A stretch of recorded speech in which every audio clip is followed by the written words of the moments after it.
தங்கராஜ் வீட்டுக்கு வராங்க. வீட்டுக்கு வந்த தங்கராஜ் கிட்ட அவங்க வீட்டில் இருக்க ராகவனு ராஜலக்ஷ்மி உள்ளே வாங்க மாப்பிள்ளைன்னு சந்தோஷமாக உள்ளே கூட்டிகிட்டு வராங்க. அதை எப்படி இருக்கீங்க மாமா, இப்போ உங்களுக்கு உடம்பு சரியாயிடுச்சான்னு சொல்லி கேட்குறாங்க. எங்கள் மாப்பிள்ளை நானும் தினமும் காலையில் வாக்கிங் போகணும் அப்படின்னு சொல்லிட்டு இருக்காங்க. சுரேஷும் சொன்னான், இந்த வயசில் உங்களுக்கு இவ்வளோ வியாதியெல்லாம் வந்திருக்கக்கூடாது, உடம்ப கொஞ்சம் கவனமாக வச்சுக்கோங்க மாப்பிள்ளைன்னு சொல்லி எங்கள் ராகவனு சொல்ல, அதெல்லாம் பார்த்துக்கலாம் மாமா, ரேவதியும் இருக்கா, ரேவதி எனக்கு தேவையான எல்லாத்தையுமே செஞ்சு கொடுத்துருவா, அதனால் எனக்கு கவலை இல்லை அப்படின்னு சொல்லிட்டு எங்கள் தங்கராஜ் பேசிக்கிட்டு இருக்காங்க. மதி அப்போ தான் வீட்டுக்கு வராங்க. வீட்டுக்கு வந்த மதிக்கிட்ட, ஏமா நெல்லுமா மதி அப்படின்னு சொல்லும்போது மதியம் நிற்கிறாங்க. என்ன விஷயம்னு சொல்லிட்டு கேட்க, வீட்டுக்கு வந்திருக்க எங்கள் மாப்பிள்ளை உங்ககிட்ட ஏதோ பேசணும்னு சொல்கிறாரு, ஆனால் நீ மரியாதை இல்லாமல் என்ன விஷயம்னு சீக்கிரம் சொல்லுங்கன்னு ஏதோ பெரிய ஃப்ளைட்டை பிடிக்க போகிற மாதிரி பறந்துக்கிட்டு நிற்கிறேன் அப்படின்னு சொல்லிட்டு அங்கே ராஜலக்ஷ்மி சொல்ல, எனக்கு நிறைய வேலை இருக்குது அப்படின்னு சொல்லிட்டு இருக்காங்க. என்ன விஷயம்னு சொல்லுங்கன்னு திரும்பவும் அங்கே மதி கேட்கும்போது, வர்ற வழியில் உன்னை பார்த்தேன், ஏதோ ஒரு பையன்கிட்ட சிரித்து பேசிக்கிட்டு இருந்தல, அது யார் அப்படின்னு சொல்லி கேட்குறாங்க.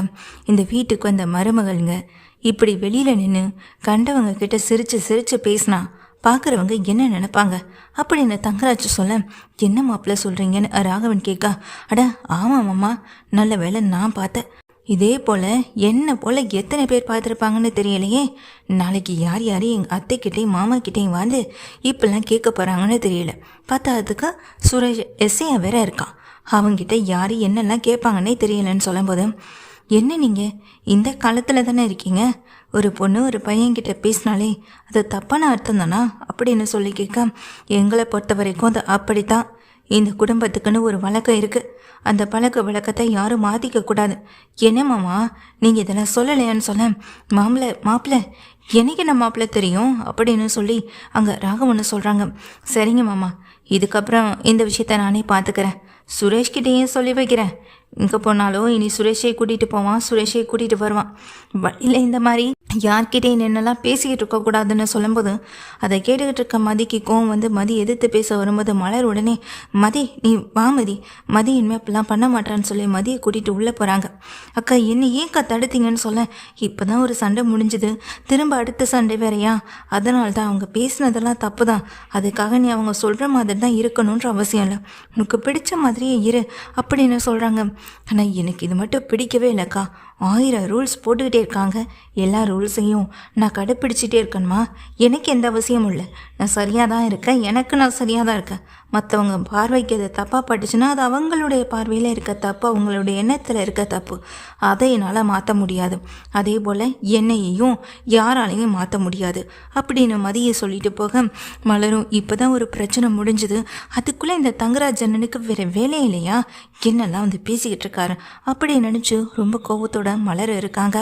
அன்னைக்கு சாயங்காலமே சுரேஷ் வீட்டுக்கு வராங்க. வீட்டுக்கு வந்த சுரேஷும் இங்கே அம்மா அப்பா கிட்ட பேசிக்கிட்டு இருக்க, இப்போ தாண்டா கொஞ்சம் நேரத்துக்கு முன்னாடி உன் மாமா வந்துட்டு போனாருன்னு சொல்கிறாங்க. அப்படியாம்மா, மாமாவா அப்படின்னு கேட்குறாங்க. ஏன் உங்ககிட்ட இங்கே தங்கராஜ் மாப்பிள்ளை வீட்டுக்கு வர விஷயத்தை பற்றி சொன்னாரா இல்லையான்னு சொல்லி கேட்க, மாமா ஃபோன் பண்ணி விஷயத்த சொன்னார், ஆனால் என்னால் அப்போ டியூட்டியில் இருந்ததுனால வர முடியலை, அதான் இப்போ தான் கிளம்பி வந்தேன், அதுக்குள்ளே மாமாவே கிளம்பிட்டாரா, சரி நான் மாமா கிட்ட ஃபோனில் பேசிக்கிறேன்னு சொல்லிட்டு சுரேஷ் உள்ளே போகிறாங்க. சுரேஷ் ஒரு நிமிஷம் அப்படின்னு அவங்க அம்மா கூப்பிடும்போது அதுக்கு ஒன்றே மலர் சொல்கிறாங்க, சுரேஷ் நீ உள்ளே போ, வேறு வேலை இருந்தால் பாரு, அத்தை சும்மா தான் ஏதாவது சொல்லிட்டு இருப்பாங்கன்னு சொல்லும்போது, இல்லை நீ அம்மா கூப்பிடுறாங்களேன்னு சொல்ல, அட நீ போ சுரேஷ் நான் பார்த்துக்கிறேன்னு வராங்க. அத்தை இப்போ எதுக்கு அத்தை சுரேஷை நிற்க சொன்னீங்கன்னு சொல்லி கேட்க, இப்போ என்ன நான் அவனை நிற்க சொல்கிறேன், நீ அவனை உள்ளே போக சொல்லிட்டு இருக்க அப்படின்னு கேட்க, ஐயோ அத்தை நீங்கள் இந்த விஷயத்தை பற்றி பேசணுன்னு தானே நீங்கள் வர சொன்னீங்கன்னு சொல்ல, ஆமாம் இந்த விஷயத்தை பற்றி அவங்ககிட்ட எப்படி சொல்லாமல் இருக்க முடியும், அதுக்காக தான் நானும் அவனை வர சொன்னேன் அப்படின்னு சொல்கிறாங்க. அத்தை இதனால் அவங்க 2 பேருக்கும் பிரச்சனை வராதா, மருமகளுங்க பசங்க கூட நல்லா வாழ்கிறத பார்க்குறதுக்கு தான் எனக்கு சந்தோஷம்னு சொன்னீங்க, அன்றைக்கி 2 பேரும் ஒன்றா பைக்கில் போனதை பார்த்து கூட சந்தோஷப்பட்டீங்க, இன்றைக்கி நீங்களே பிரச்சனை வர மாதிரி பண்ணலாமா அப்படின்னு சொல்ல, இல்லை நான் என்ன சொல்ல வரேன்னு அதை நீயாவது புரிஞ்சுக்கோமலருன்னு சொல்ல, மதிக்கிட்ட நான் பேசிட்டேன், மதிக்கிட்ட இதை பற்றி நான் சொல்லவும் செஞ்சுட்டேன், இதுக்கு மேலே இதை பற்றி பேச வேண்டாம், ஏன் மதி காலேஜ் ப்ரொஃபஸராக இருந்தப்போ பல பசங்கக்கிட்ட பேசி தானே ஆகணும், அவங்க ஒவ்வொரு கொஸ்டினுக்கும் டவுட் கேட்கும்போது அதை சொல்லித்தானே ஆகணும், அந்த மாதிரி கூட யார்கிட்ட அதை பேசிக்கிட்டு இருந்திருக்கலாம்ல, தங்கராஜனை உச்சந்தலைக்கும் முழங்காலுக்கும் முடிச்சு போடக்கூடிய ஆள். அதை முதல்ல புரிஞ்சுக்கோங்க தன்னு சொல்லிட்டு உள்ளே போய்ட்றாங்க. இதை கேட்டுட்டு எங்கள் ராஜலக்ஷ்மி அமைதியாக நிற்க உள்ளே போன எங்கள் சுரேஷ் கதவை சாத்திட்டு என்ன விஷயம்னு கேட்குறாங்க. உடனே மதி உங்ககிட்ட ஒரு முக்கியமான விஷயத்தை பற்றி பேசணும்னு சுரேஷ் சொல்ல என்ன விஷயம்னு சொல்லுங்க அப்படின்னு கேட்க இல்லை இன்னைக்கு நீ வெளியில் யார்கிட்டையாவது சிரித்து பேசிக்கிட்டு இருந்தியா அப்படின்னு சொல்லி கேட்க அதுக்குள்ளே உங்களுக்கு விஷயத்த சொல்லிட்டாங்களான்னு சொல்லும்போது மாமா தான் என்ன அங்கே வரைக்கும் பார்த்து இந்த விஷயத்த சொன்னார். சரி வீட்டில் வந்து பார்க்க மாட்டாருன்னு தான் நானும் நினச்சேன்.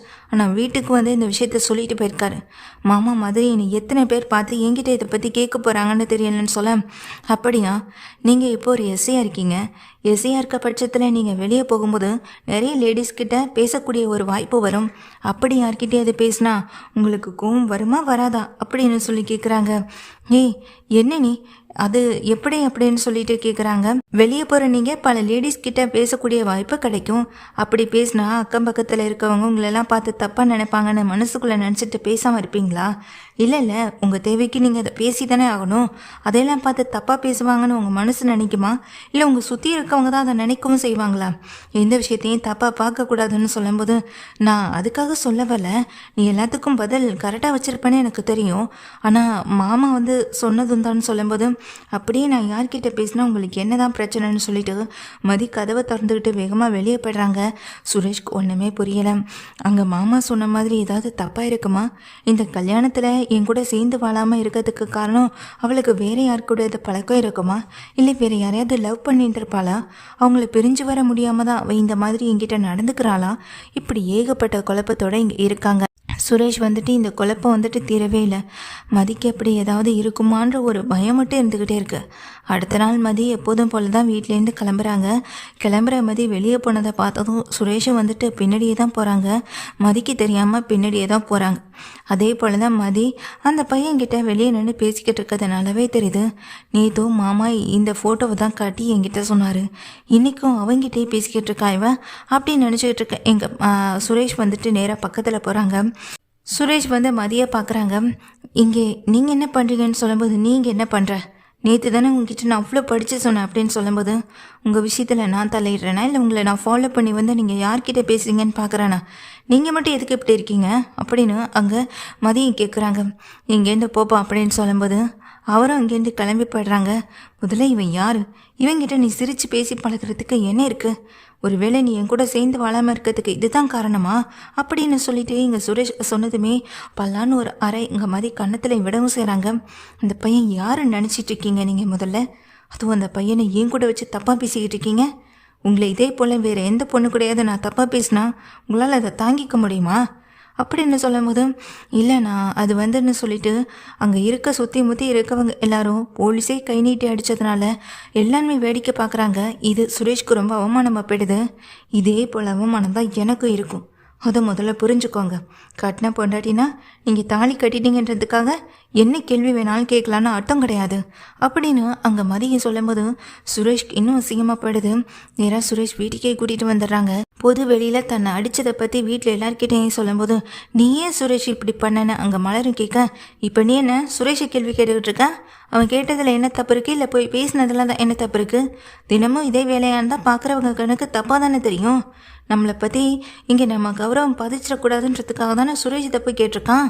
அப்படி சுரேஷை எல்லாரும் முன்னாடி அடித்தது இவன் மேலே தானே தப்பு இருக்குன்னு சொல்லும்போதும் ஏன் மேலே எந்த தப்பும் இல்லை அப்படின்னு சொல்கிறாங்க. அப்படின்னா நீ பேசிக்கிட்டு இருந்தது யார் கூட அப்படின்னு சொல்லும்போது பேசிக்கிட்டு இருந்தது யார் கூடன்னு அவங்க எல்லார்கிட்டையும் சொல்ல முடியும். ஆனால் அப்படின்னு சொல்லி தங்கி நிற்க நீ ஏன்ப்பா மறைக்கணும்? நடந்த விஷயத்தை வெளிப்படையாக சொல்லுப்பான். அப்போவாது இவங்கெல்லாம் வாய மூடிட்டு இருக்கட்டும்னு அங்கே பாக்யராஜ் சொல்கிறாங்க. அப்போ தான் எங்கள் அழகுமதியும் சுரேஷையும் பார்த்து முறைச்சி அவங்க அம்மாவையும் பார்த்து முறைச்சிட்டு நான் பேசினது ஒரு பையன் கூட தான். முதல்ல அந்த பையன் யாராவது உங்களுக்கு தெரியுமா? அந்த பையன் நம்ம குடும்பத்துக்கும் ரொம்ப வேண்டப்பட்ட பையன்தான். சொல்லப்போனால் இந்த குடும்பத்துக்கு ரொம்ப ரொம்ப கிட்ட நெருங்க வந்த பையன்தான். ஆனால் என்ன கடைசியில் இங்கே எல்லாமே விபரீதமாயிடுச்சு. நீங்கள் இங்கே பாக்யராஜுக்காக முதல்ல ஒரு பொண்ணு பார்த்துருந்தேன்னு சொன்னீங்களே, தங்கராஜுடைய தங்கச்சி. அந்த தங்கச்சி தான் இவங்களை லவ் பண்ணவங்க. 2 பேரும் ரொம்ப நாள் லவ் பண்ணாங்க. அப்போ தான் லவ் பண்ண காலத்தில் தான் அந்த பொண்ணை எனக்கும் நல்லாவே தெரியும். திடீர்னு ஒரு நாள் நாங்கள் ஊரை விட்டு போய் கல்யாணம் பண்ணிக்க போகிறோன்னு சொன்னாங்க. வீட்டில் கல்யாணம் ஏற்பாடு பண்ணிட்டாங்க. எனக்கு பிடிக்கலைன்னு சொல்லி தங்கராஜுடைய தங்கச்சியே வந்து சொல்லிட்டு இருந்தாங்க. சரி அப்போ நான் அதை பெரிய விஷயம் எடுத்துக்கல, 2 பேருமே வெளியே போகிறதா சொல்கிறாங்களே, சரி நல்லா இருந்தால் போதும்னு தான் நானும் நினச்சேன். திடீர்னு ஒரு நாள் நைட்டு எனக்கு ஒரு ஃபோன் கால் இவன்கிட்டேருந்து தான் வரவும் செஞ்சுது. இந்த பையன் வேறு யாரும் இல்லை, என்னுடைய காலேஜ் கூட ஒன்றா படித்தவங்க. நானும் இவனும் ஒன்றா படிச்சிருக்கோம். அப்படி இருக்கும்போது நாங்கள் 2 பேரும் ஃப்ரெண்டாக பழகுறதுல என்ன தப்பு இருக்குது? அது மட்டும் இல்லாமல் எங்கள் தங்கராஜுடைய தங்கச்சியை பார்த்து காதலிச்சு பிடிச்சு போய் கல்யாணம் பண்ணிக்கணும் அப்படின்ற ஒரு முடிவெடுத்து ஊரை விட்டு ஓடணும்னு முடிவு பண்ணிட்டு இருந்த நேரத்தில் அன்னைக்கு நைட்டு அந்த பொண்ணு சூசைட் பண்ணிட்டான்னு சொல்லி ஒரு ஃபோன் வந்தது. ஆனால் எங்கள் ரீசன் வேறு மாதிரியில் வந்துச்சு.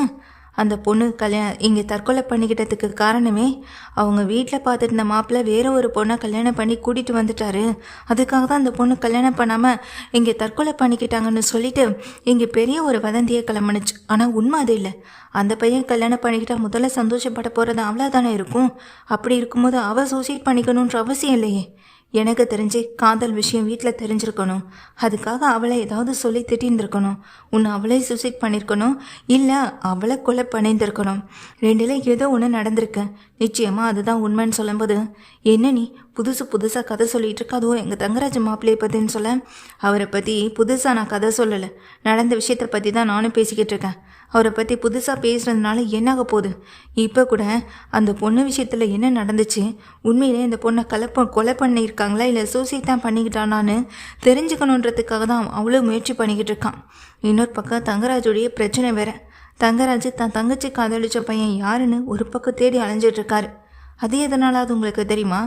அந்த பையனையும் போட்டு தள்ளுறதுக்காக தான். இன்றைக்கி தான் தங்கச்சி உயிரோடவே இல்லை, அவன் மட்டும் உயிரோடு இருந்து என்ன பண்ண போகிறான்னு இங்கே தங்கராஜு நினைக்கிறாரு. அதுலேருந்து தப்பிச்சு அங்கேயும் இங்கேயும் மறைஞ்சு வாழ்ந்துக்கிட்டு இருக்காங்க. அடிக்கடி என்னை எப்பயாவது பார்த்து பேச தான் செய்வான். அப்படி தான் நானும் அவனை பார்த்து பேசவும் செஞ்சேன். அதை பார்த்துட்டு தான் இவர் என்கிட்ட வந்து இவ்வளோ மோசமாக நடந்துக்கவும் செய்கிறாரு. உங்கள் டியூட்டியில் உங்களுக்கு எவ்வளவு இங்கே ஒரு இன்வால்வ்மெண்ட் இருக்கும், அதே போல் தான் என் ஃப்ரெண்டோட விஷயத்துலையும் எனக்கு நிறைய அக்கறை இருக்குது. அதுக்காக நான் என்ன வேணாலும் செய்வேன்.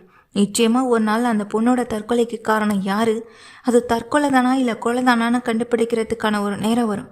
நீங்கள் இசை தானே, உங்களால் முடிஞ்சால் இந்த விஷயத்தை சீக்கிரட்டாக மெயின்டைன் பண்ணி கண்டுபிடிங்க பார்க்கலாம் அப்படின்னு அங்கே மதியம் சொல்ல, மொத்த குடும்பமும் அதிர்ச்சியிலேருந்து வெளியே வர முடியாமல் நிற்க. ஆனால் இந்த வீட்டில் இதுக்காக தினம் குற்ற உணர்ச்சி அனுபவிச்சுட்டு இருக்கிறது இங்கே மலரக்காவும் மலரக்காவுடைய ஹஸ்பண்ட் பாக்கியராஜும் தான். இவங்க 2 பேரும் தான் பிரச்சனை அனுபவிக்கிறாங்க. இதுக்கு மேலேயாவது அவங்கள புரிஞ்சுக்கிட்டு மற்றவங்களுக்காக நீங்கள் அவங்கள மோசமாக நடத்தாமல் உங்கள் மனசாட்சிக்கு ஏற்றது போல் அவங்கள நல்ல வகையில் நடத்த பாருங்கன்னு அவங்க அழகுமதியும் சொல்லிட்டு போகிறாங்க.